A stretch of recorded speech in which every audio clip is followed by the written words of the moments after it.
Please note this podcast discusses real-life crimes and may include sensitive topics such as violence, abuse, and other disturbing content. We recommend listener discretion. I was asking him about the car that was found in his garage and why he changed the number plate. And he said, "Let me tell you something about that car. That car belongs to a Bristol businessman. He said he's the man who killed Suzy Lamplugh, Shirley Banks, and another girl." And at this point, I was maintaining eye-to-eye contact, and I just said to him, "Is that man you, John?" He said, "Yes."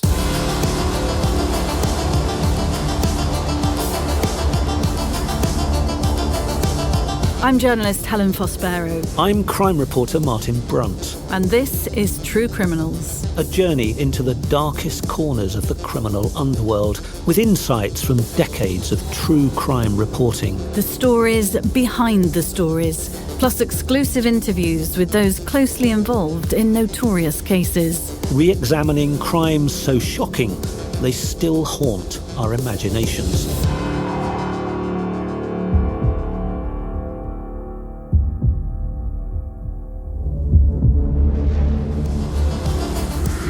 True Criminals Insiders.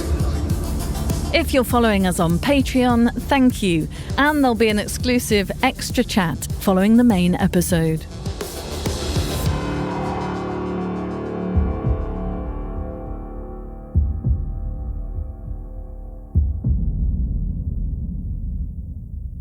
July 1986. A 25-year-old estate agent disappears on the streets of London. October 1987, another young woman is abducted and murdered, this time in Bristol. In this second episode on the unsolved disappearance of Suzy Lamplugh, we'll explore how the investigation into the murder of 29-year-old Shirley Banks in Bristol pointed to John Cannan, a convicted rapist, and how he then became the prime suspect in Suzy's case. We'll be joined by former Met Detective Chief Inspector Mike Barley, who worked on the Lamplugh case for more than 10 years. Mike helped unravel evidence linking Shirley's murder to Suzy Lamplugh's case, dramatically confronting Cannan in prison. It's a story of cat-and-mouse police work and a killer's twisted mind games. Martin reminds us of the mystery of what happened to Suzy Lamplugh all those years ago. Suzy was an estate agent. She left her West London office on July the 28th, 1986, to meet a client listed as Mr. Kipper in her diary for a house viewing, and she was never seen again. Her white Ford Fiesta was later found abandoned with her purse still inside. Despite a massive police search and public appeals, Suzy was never found. By 1994, 6 years later, she was declared legally dead, presumed murdered, in what became one of Britain's most notorious unsolved cases. There were some clues. Witnesses had reported seeing a suave, dark-haired man holding champagne, the mysterious Mr. Kipper, outside the viewing house with Suzy. Detectives were inundated by tips from the public and amassed around 26,000 index cards of information, but few solid leads. No suspect was charged, and Suzy's case went cold for several years. But amid that mountain of information was a name of a man who'd been serving time for violent crimes and who'd been released from prison just 3 days before Suzy disappeared. He'd been staying at a prison hostel a few miles from Suzy's office. His name was John Cannan, and he bore a striking resemblance to the police composite image of Mr. Kipper.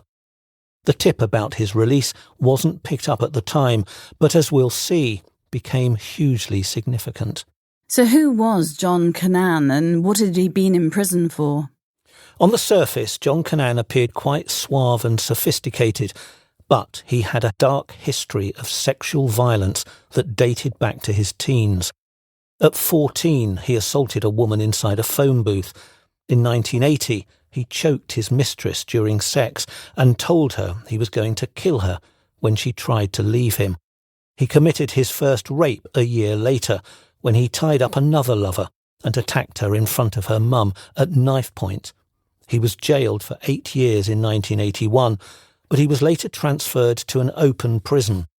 He was released on parole in July 1986 and started work as a delivery driver. He was seen loitering around Fulham just days before Suzy Lamplugh vanished. Coincidence? Many detectives didn't think so. But the case that truly put Cannan on the police radar came a year later, 120 miles away, with the disappearance of Shirley Banks. Yes, Shirley Banks was a young woman just like Suzy, a newly married textiles factory manager from Bristol, 29 years old, full of life. On the evening of October the 8th, 1987, Shirley went shopping in Bristol for a dress. She was last seen in the Broadmead shopping area. When she didn't return home that evening, her husband alerted Avon and Somerset police. And the Shirley Banks case quickly turned from a missing persons inquiry into a full-blown abduction and murder investigation. Yes, within 24 hours, the investigation uncovered a chilling lead. The night before Shirley vanished, another local woman, Julia Holman, had escaped a terrifying kidnap attempt at gunpoint. The attacker's description was vague, but police suspected a possible link. They believed Shirley was lured or forced into her own car by an assailant. Witnesses later remembered hearing a woman's muffled cries in a wooded area outside Bristol on October the 9th, along with a man's angry voice shouting threats. So Shirley was missing, and there'd been an attempted abduction the night before, potentially the same perpetrator. How did the investigation zero in on the suspect? On October the 29th, 1987, 3 weeks after Shirley vanished, John Cannan was arrested in Leamington Spa after he'd tried to rob and sexually assault 2 women at a shop. Detectives searched the car he'd been using, a black BMW. They found an imitation handgun, a pair of handcuffs, and, most incriminating of all, the tax disc from Shirley Banks's car. Police then discovered Shirley's car, an orange Mini Clubman, hidden in the garage at Cannan's block of flats in Bristol. Kept perhaps like a trophy? Possibly. He had crudely repainted the Mini blue in an attempt to disguise it, and at that point Bristol police rearrested Cannan on suspicion of abducting Shirley Banks. He had no credible alibi for the night Shirley went missing, and he tried to claim he'd innocently bought her car at an auction. That was a story nobody believed.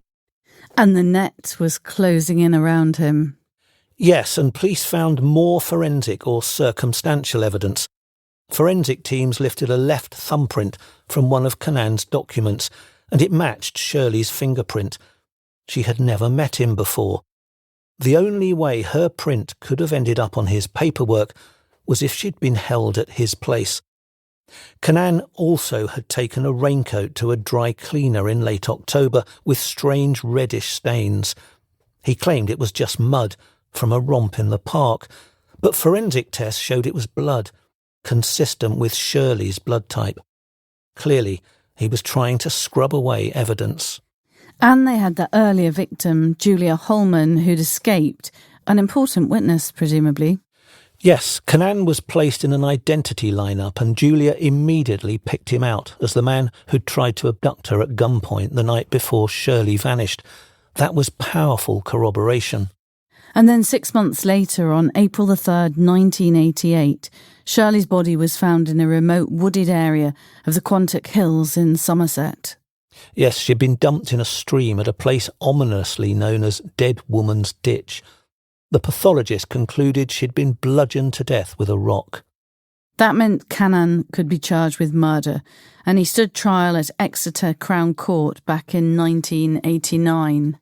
Yes, in April 1989, after a dramatic 3-week trial, a jury found John Cannan guilty of Shirley Banks's abduction and murder, the attempted kidnapping of Julia Holman, and the 1986 rape of another young woman in Reading. The judge didn't mince words about Cannan's character, calling him a dangerous predator behind a charming facade. Cannan received 3 life sentences and a minimum 35-year tariff. The Shirley Banks case showed just how dangerous he was, and it got him off the streets for decades. And solving Shirley's case would also unlock crucial clues to Suzy Lamplug's. To help us explore how John Cannan became the prime suspect in Suzy Lamplug's disappearance, we're delighted to have former detective Chief Inspector Mike Barley back with us. He was part of the Suzy Lamplugh investigation for more than a decade. Mike, welcome back to True Criminals. Thank you.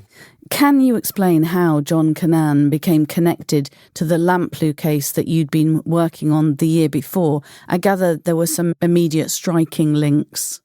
Yes, and the most striking link was the car that belonged to Shirley Banks being found in John Cannan's garage.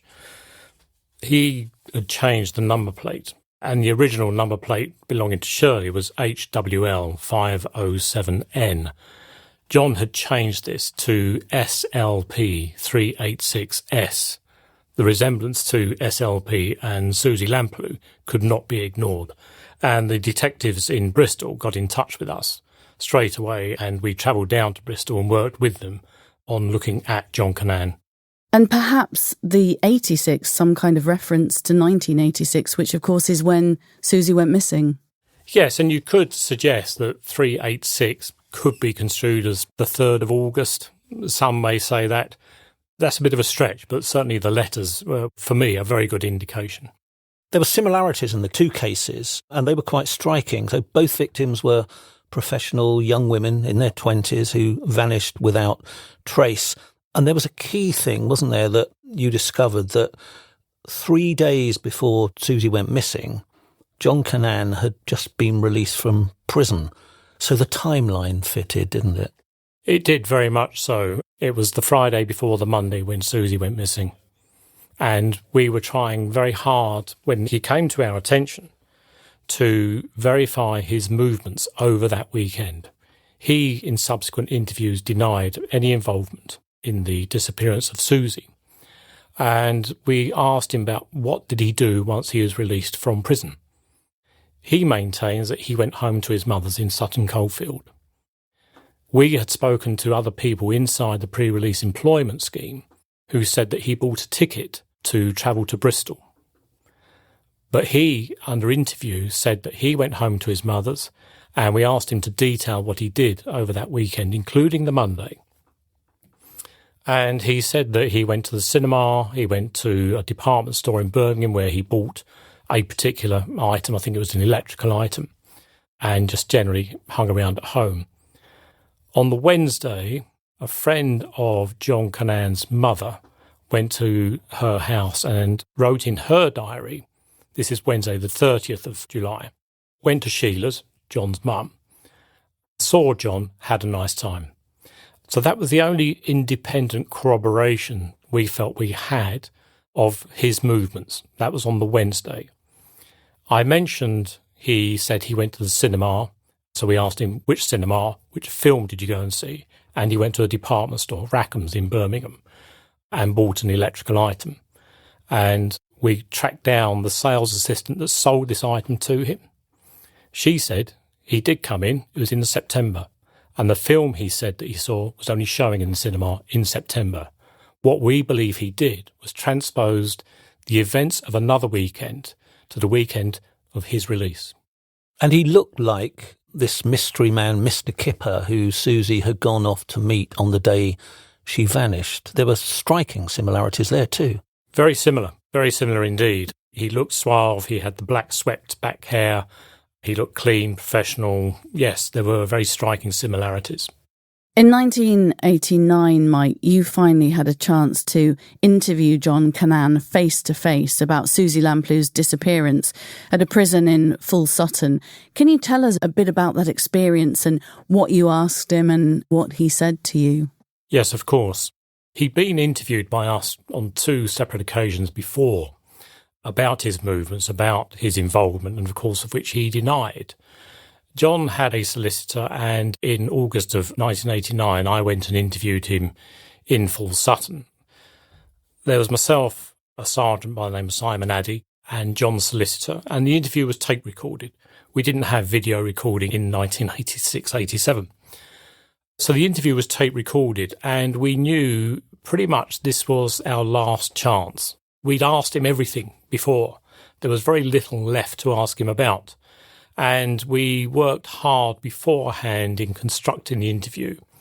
Cannan was quite astute and used the previous interviews to almost turn them around and make them personal with those that were asking him questions. For example, in one interview, he asked for tea to be delivered, and tea was delivered, and he made a point of serving it up and asking the interviewing officers if they wanted sugar, and one said yes, and he said, "You don't look like you need to have sugar, you look fit." And he was personalising the interview. He turned it around. So I had that advantage of knowing this beforehand, and between Simon Addy and myself, we worked out our own signals, the way we would construct the interview. And it got to a point on the second day during the afternoon when I was asking him about the car, about this mini car that was found in his garage. And at that point, I was sitting diagonally opposite John. His solicitor was sitting directly opposite me. And I asked him about the car and his choice of letters and why he changed the number plate. He agreed that he changed that number plate from HWL 507N to SLP 386S. And I said to him, "Why those letters, John? Why those letters and in that particular order? Did you do that first of all?" "Yes, I did." "Why those letters and in that particular order?" And he said, "Let me tell you something about that car. That car belongs to a Bristol businessman." Now, we knew that John put himself up as a Bristol businessman. He said, "He's the man who killed Suzy Lamplugh, Shirley Banks, and another girl." And at this point, I was maintaining eye-to-eye contact with John, mimicking his movements, trying to keep it soft and easy. And I just said to him, "Is that man you, John?" He said, "Yes." That was quite a chilling moment, which I wasn't expecting, and I don't think anybody else was expecting either. The solicitor representing John said, "Mr. Barley, you're asking questions of my client on matters of which he's already been convicted. We should have a break." So we had a break for 5 minutes. We went outside, and Simon Addy and I spoke about it. I said, "He said yes, he's our man, he's our man." Sounds like you got him. I thought so. We went back in, and trying to recover that moment, trying to get him back to that point, he just wasn't going to have it. He just denied it flat. And that was the only point in time when I thought that John Cannan was actually telling us the truth. This man is, let's say, a convicted murderer, a convicted rapist. His criminality goes back to the age of 14. When he was 14, he indecently assaulted a woman in a phone box in Birmingham. He was the suspect for the houses for sale rapes in the West Midlands. There were 20 rapes occurred in and around the area where he lived in the late 70s. And he was a suspect in that. But there was no DNA. There was no CCTV. There was no internet, no mobile phones. He just remained a suspect. But 20 women were raped in that area. And whilst he was arrested, he was never charged. There was never the evidence there to pursue it. So John Cannan was a lifelong criminal. Prior to going to interview him, we managed to get a psychiatrist to come down and look at him. It's well publicised that during 1987, John Cannan went into a video dating agency and recorded a video. He went in there under the name of John Peterson, recorded a video about his life and how he'd achieved everything now and was looking to settle down. He funded his lifestyle through committing robberies, but he came across as suave. He had a blazer on, sat back, looking very relaxed in a chair. And the psychiatrist had a good look at this, read all the interviews, spoke to lots of people. And he said something to me which is incredibly significant. And I'll never forget it, because I asked him, how can I get through to John Cannan? What makes him tick? How can I appeal to him? How can I get him to tell us the truth? And he said, "Mr. Barley, if you can understand what I'm about to say to you, you'll go some way to understanding what he's like." And he said, "He can dispose of a human life with as much emotion as you and I throw away a toffee wrapper."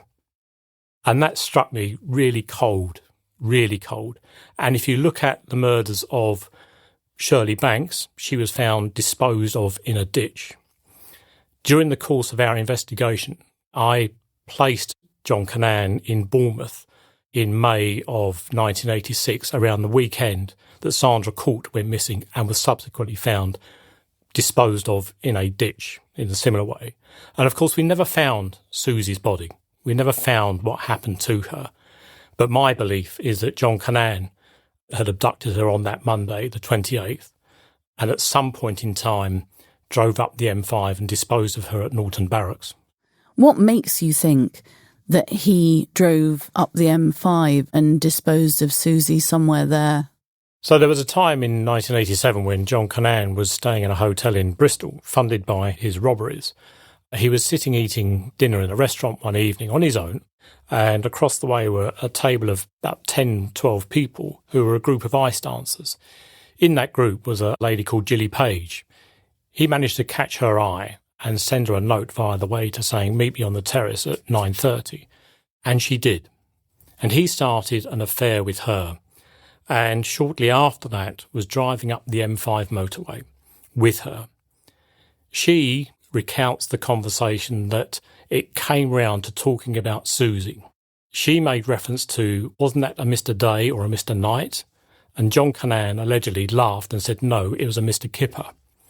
And he indicated to an area off the motorway and said, words to the effect of, and it happened over there. And where he pointed to, when she looked across from the motorway, were some very tall industrial chimneys. He then pulled off of that motorway.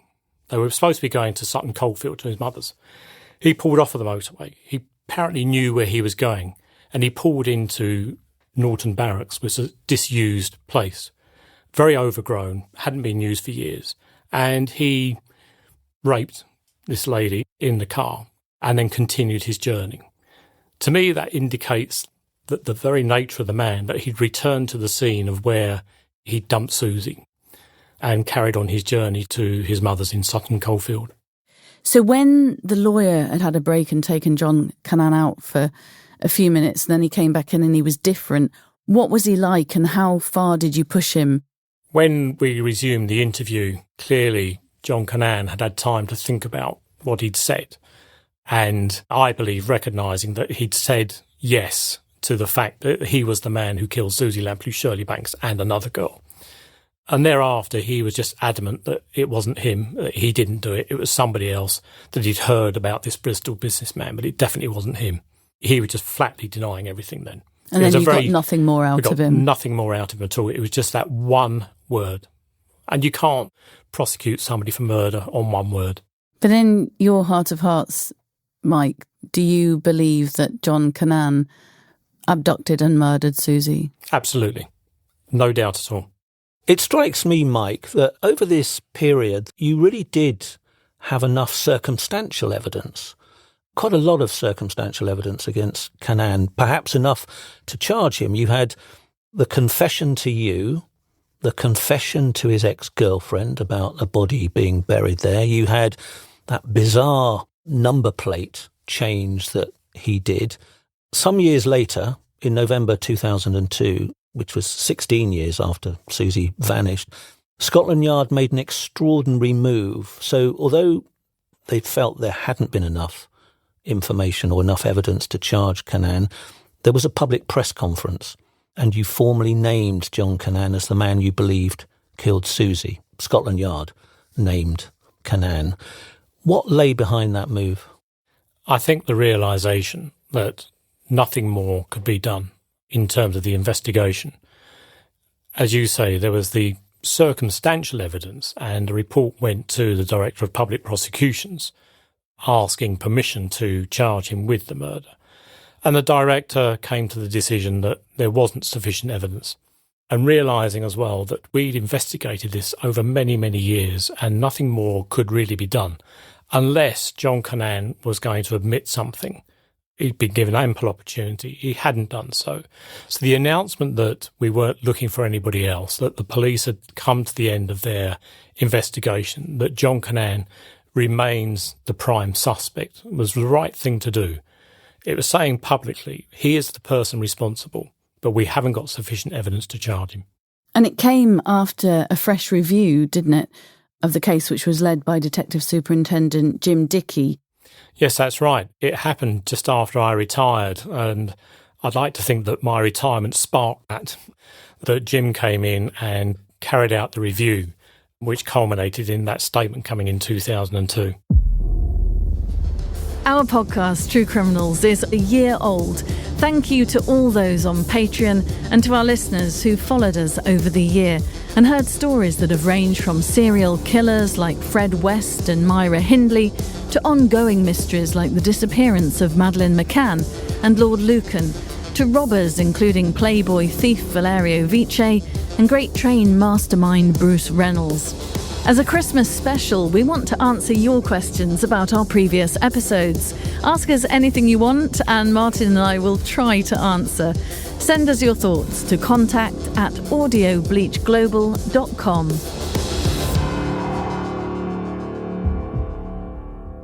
You, I think, convinced Suzy's mum and dad that it was Cannan.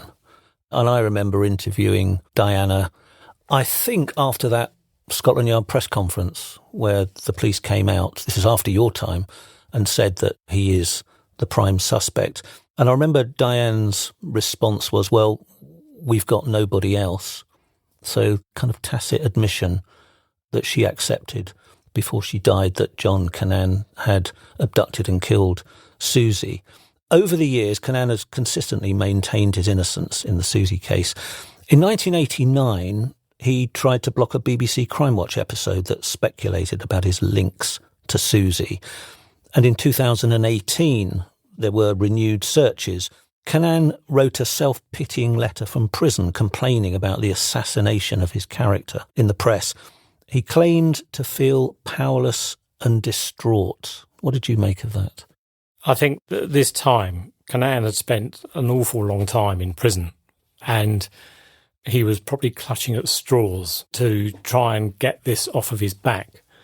He probably knew that he may be eligible for parole, and he didn't want anything left hanging over his head, certainly connected with Suzy, so I'm assuming that that was the reason why he said those words.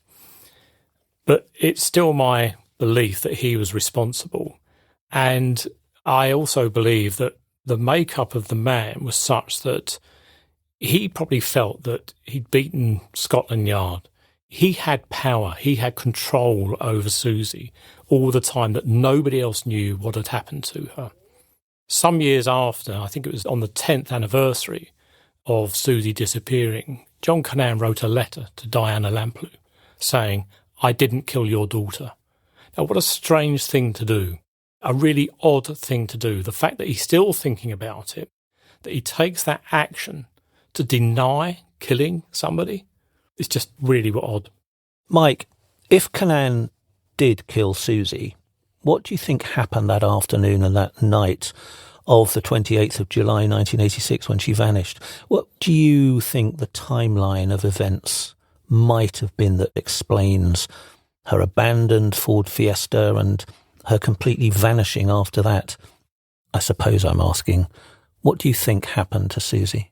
It's a horrible thing to think about, but I believe that she went to Stevenage Road, for whatever reason, got into his car or the car he was using at that time.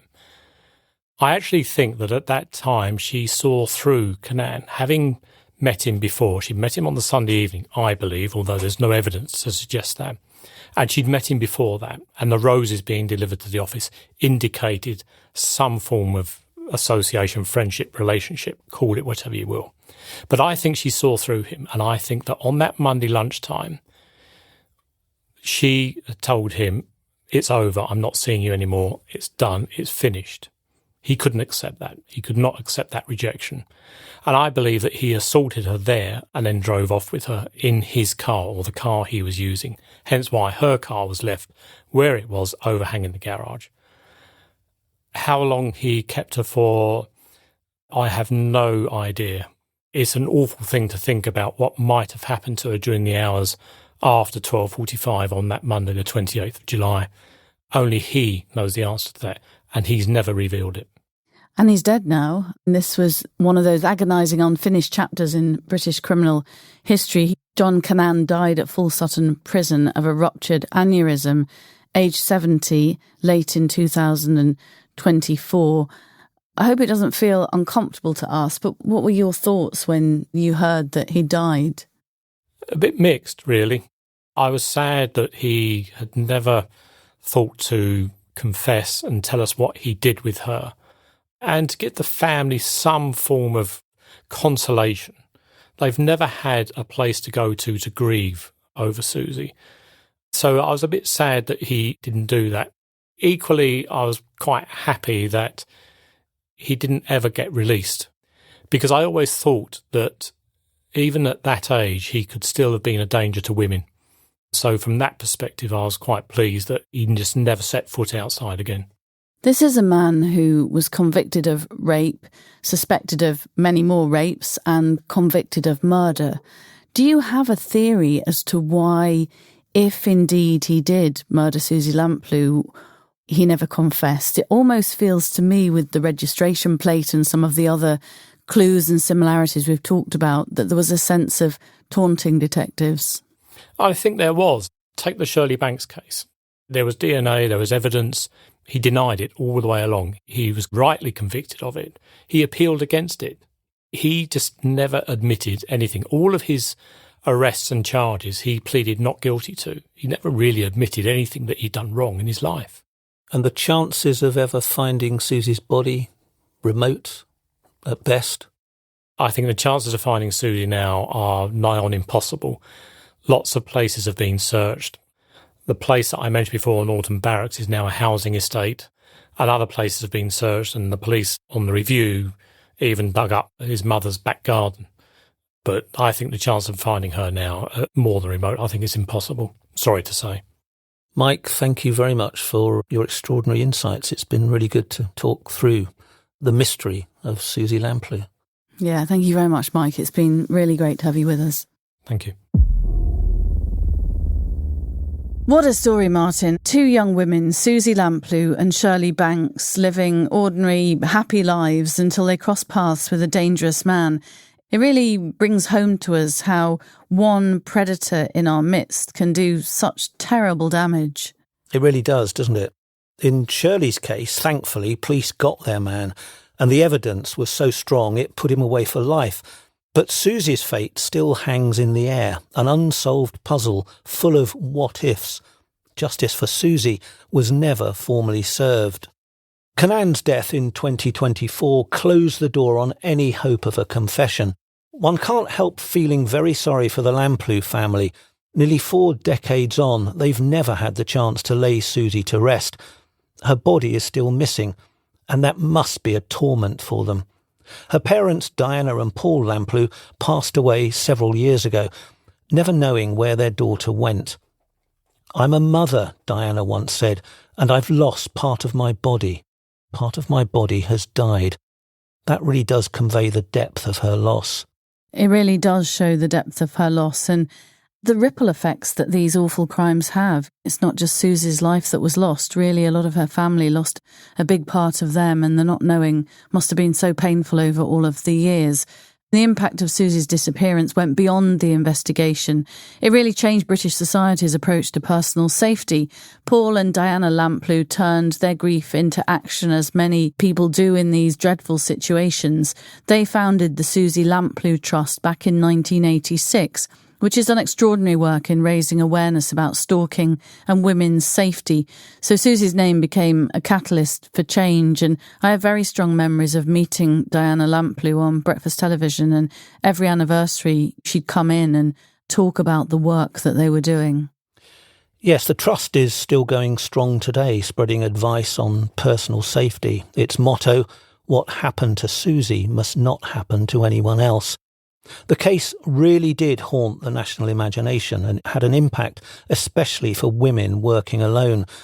The idea that a young woman could head out in broad daylight for her job and simply vanish, it frightened people into being more cautious, more aware of not meeting strangers alone if possible, and making sure colleagues knew where they were and would check up on them. Helen, you were quite a young woman in those days. I just wondered, do you remember it impacting on your habits and behaviour? Yeah, I think it made me realise as a young woman who'd come down from the north and was in London and enjoying big city life, that safety was a massive concern. I think I'd always thought as a young journalist I was quite invincible until this happened, and I think it just really struck me that there she was on a regular day being an estate agent, going off for a viewing, And this happened, and although we know now from Mike that there might have been other more clandestine things at play here, yes, I do remember that it taught me to be a lot more careful and a lot more vigilant. And it wasn't only women that learnt lessons and the public being shocked by all of this. Police forces learned lessons too, didn't they? They did. The Cannan saga showed the need for better coordination between forces. He committed crimes in different counties, from London to the West Country, and it took time to connect the dots. Nowadays, police have improved information sharing. Advances in DNA forensics also mean that cases like these would have a much better chance of being solved earlier today. The police have since admitted that they should have flagged Cannan as a person of interest much sooner, given his history and the timing. In 1986, if they'd cross-checked recent parolees or violent offenders in London, Cannan's name would have been on that list. But back then, the system wasn't as joined up. Today, there's better monitoring of violent offenders, especially those on parole, to prevent a repeat of someone like Cannan slipping through the cracks like he did in that summer of 1986.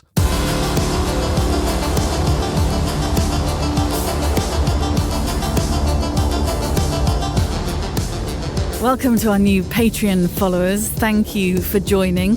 Just to remind listeners, if you want to hear the episodes ad-free, you can. Head over to patreon.com/True Criminals. Stay with us for 3 months at Patreon and we'll send you a free True Criminals mug. Martin and I haven't even got one of those yet. Your support means everything to us. If you're enjoying the podcast, please take a moment to leave us a review. It helps us grow, reach new listeners, and keep bringing you the stories you love. This episode is brought to you by Audio Bleach Global. Our producer is Russell Barnes, with audio production by Andrew Chappell. The original score was composed by Chap Mannequin, artwork by Bleached, executive produced by Lee Mann. Follow True Criminals on Instagram at true.criminals and on YouTube at youtube.com/@true-criminals. For exclusive content and ways to support the show, visit us at patreon.com/True Criminals. For partnership opportunities, please contact us at contact@audiobleachglobal.com.